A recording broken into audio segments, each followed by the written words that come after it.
আমাদের নবীর সুন্নাহ আর পান করার আদব কায়দার কথা যদি বলেন, 1 নম্বর হচ্ছে পান করার আগে বিসমিল্লাহ বলবেন। আমরা পান করব ডান হাত দিয়ে, তারপর আমরা বসে পান করব। 4 নম্বর, আমরা কমপক্ষে 3 ঢোক দিয়ে কিছু পান করব, এমন না যে একবারেই শেষ। 5 নম্বর, পান করার শেষে আল্লাহর প্রশংসা করে বলবেন আলহামদুলিল্লাহ। 6 নম্বর হচ্ছে আপনি হয়তো পরিবেশন করছেন, অনেক লোকজন আছে, সবাইকে আপনি সার্ভ করছেন কিছু, আপনি সবার শেষে পান করবেন।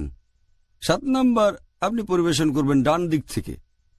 8 নম্বর, জাগ বা বোতল থেকে সরাসরি পান করব না, জাগ থেকে ঢালবো কোনো কাপে অথবা গ্লাসে, তারপর পান করব। এই অভ্যাসগুলো স্বাস্থ্যসম্মত। যদি জাগ থেকে সরাসরি খান এটো হয়ে যাবে, তাই জাগ থেকে গ্লাসে ঢেলে নিলে সবকিছুই তাহলে পরিষ্কার থাকবে। আর 9 নম্বর আদব হচ্ছে